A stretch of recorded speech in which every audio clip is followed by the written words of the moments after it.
எல்லாருக்கும் வணக்கம். இன்றைக்கு பெப்பர் சிக்கன் எப்படி செய்கிறேன்னு செய்து காட்ட போகிறேன். இதுக்கு முதல்ல நான் 300 கிராம்ஸ் சிக்கன் எடுத்து வச்சிருக்கிறேன். இது எலும்போடையோ எலும்பில்லாமலோ உங்களோட வசதிக்கு ஏற்ற மாதிரி எடுத்துக்கொள்ளலாம். அதோட ஒரு மீடியம் சைஸ் வெங்காயம், ஒரு சின்ன துண்டு இஞ்சி, 6 உள்ளிப்பல், கொஞ்சம் கறிவேப்பிலை, 2 செத்தல் மிளகாய் இவ்வளவும் எடுத்து வச்சிருக்கிறேன்.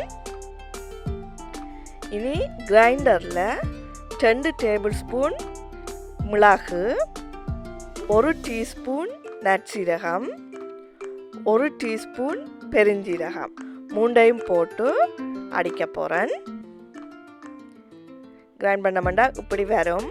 இங்கே உரைப்புக்கு ஏற்ற மாதிரி வேணுமெண்டா பெப்பரை கொஞ்சம் குறைக்கலாம். பேனில் தேவையான அளவு எண்ணெயை விட்டு ஒரு சின்ன துண்டு கருவா, 4 கிராம்பு போட்டு அதோட உள்ளியையும் இஞ்சியையும் போட்டு வதக்குறேன்.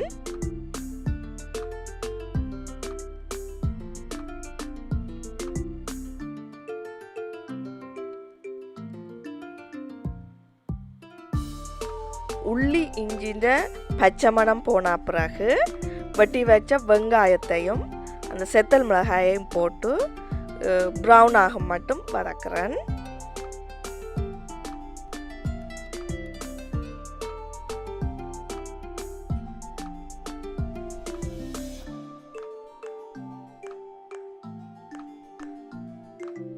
நல்லா ப்ரௌனாக வதங்கி வந்த பிறகு அந்த அரைச்சி வச்ச மிளகு சீரக பவுடரை இதுக்க போட்டு கிளறேன். இந்த டைமில் நெருப்பு சரியான லோவாக இருக்கணும், ஏனெண்டா மிளகு குயிக்காக கருகிடும்.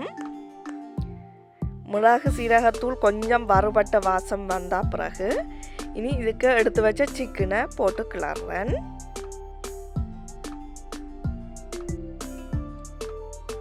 சேர்த்து கிளறிட்டு தேவையான அளவு கொஞ்சம் உப்பு போடுவோம்.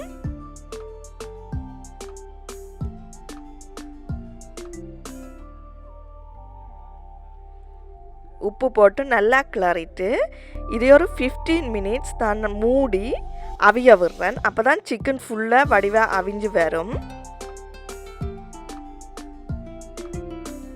15 மினிட்ஸுக்கு பிறகு பார்த்தோம்னா சிக்கனில் இருக்கிற எக்ஸ்ட்ரா தண்ணி எல்லாம் வெளியில் வந்து சிக்கன் நல்லா அவிஞ்சு வந்திருக்குது. இனி இதை பிரட்டி எடுத்து வச்ச கருவேப்பிலையை போட்டு கிளறேன்.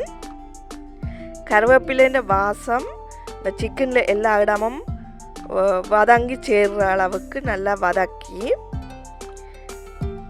உங்களுக்கு கிரேவியாக வேணுமென்றால் கொஞ்சம் ஏர்லியாக இறக்கலாம், இல்லாட்டி அந்த தண்ணி ஃபுல்லாக வற்ற விட்டு இறக்கலாம்.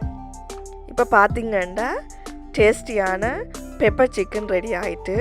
உங்களுக்கு இந்த வீடியோ பிடிச்சிருந்தால் லைக் பண்ணுங்க, சப்ஸ்கிரைப் பண்ணுங்க, ஃப்ரெண்ட்ஸோட ஷேர் பண்ணுங்க. இன்னும் ஒரு வீடியோவில் நான் உங்களை சந்திக்கிறேன். நன்றி.